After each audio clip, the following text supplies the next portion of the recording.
بسم الله الرحمن الرحيم اقرأ باسم ربك الذي خلق خلق الإنسان من علق اقرأ وربك الأكرم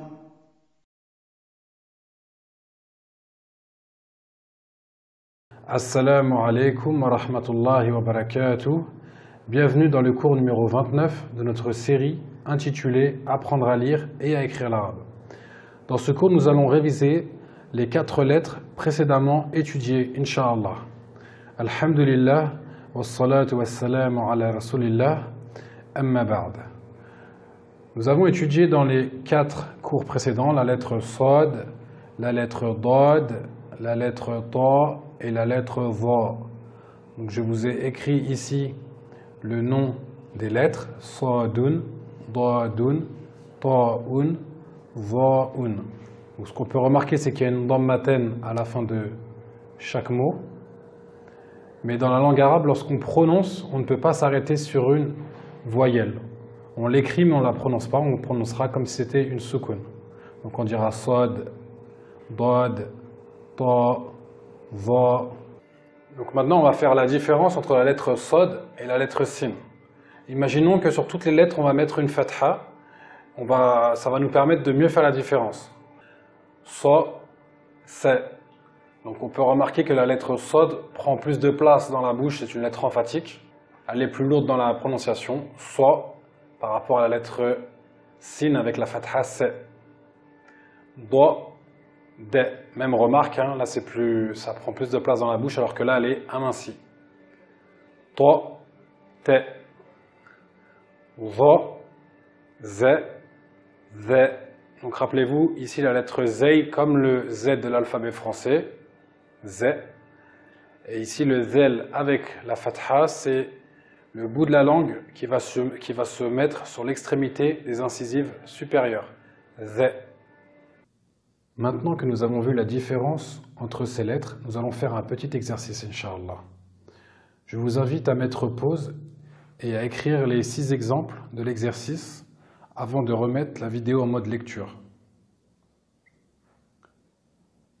Maintenant que vous avez écrit les 6 exemples, nous allons démarrer, Inch'Allah, mais avant tout, je vous explique le but de l'exercice.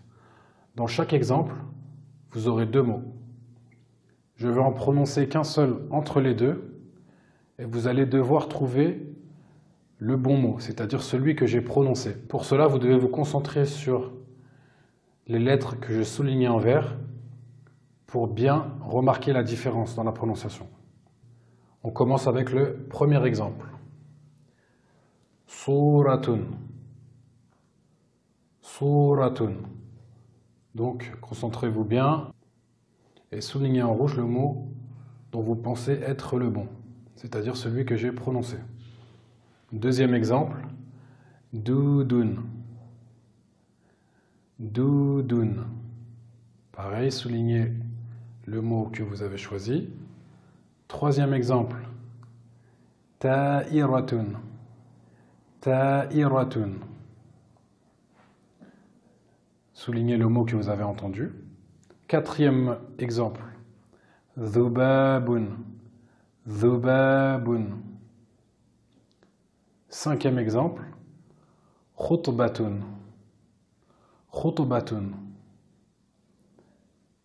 Et sixième et dernier exemple, Tazaj. Tazaj. Nous allons maintenant corriger, Inch'Allah. Donc, premier exemple, il s'agissait du mot Suratun, qui était ce mot-là. Suratun. Donc, regardez, il fallait se concentrer sur les lettres soulignées en vert. Ici, c'était un sin, et ici un Sad. Donc, Suratun, c'était bien ce mot-là, ça veut dire une image ou une photo. Et Suratun avec un sin, Suratun, ça c'est une sourate du Coran. Ensuite, deuxième exemple, Dudun, c'était ce mot-là que j'avais prononcé. Dudun, rappelez-vous, c'est un ver, un insecte. Alors que Dudun, c'est un mot qui n'a pas de sens. Simplement des lettres que j'ai mis comme ça, mais ça n'a pas de sens. Donc regardez bien, là c'était un Dod. Un Dod et un Dod, et ici un Del et un Del. Troisième exemple, attention, là il y avait un petit piège. J'ai prononcé ta'iratun. Donc ta'iratun, c'est ce mot-là que j'ai prononcé. Donc il fallait bien mettre, il fallait souligner celui-là. Mais par contre, la bonne orthographe, c'est celui-ci. C'est ta'iratun, qui est un avion. Ta'iratun. Et moi j'ai fait exprès, j'ai dit ta'iratun. Regardez, j'ai dit ta, c'était un ta. Et là c'est un ta. C'était pour voir si vous aviez bien entendu. Ta'iratun, c'est ce mot-là que j'avais prononcé, mais la bonne orthographe, c'est ta'iratun. Et là, le but, c'était pas de trouver la bonne orthographe, mais la bonne prononciation.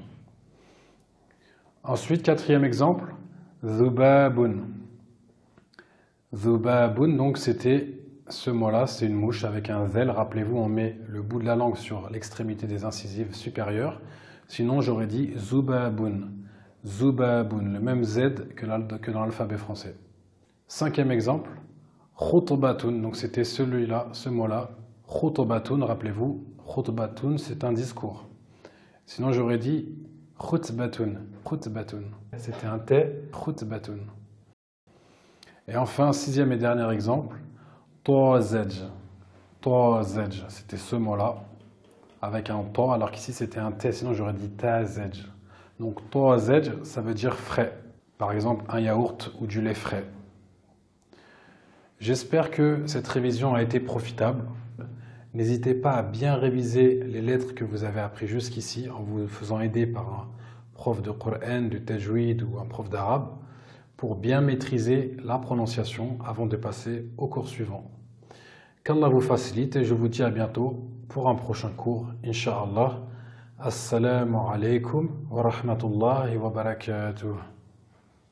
سبحانك اللهم وبحمدك أشهد أن لا إله إلا أنت أستغفرك وأتوب إليك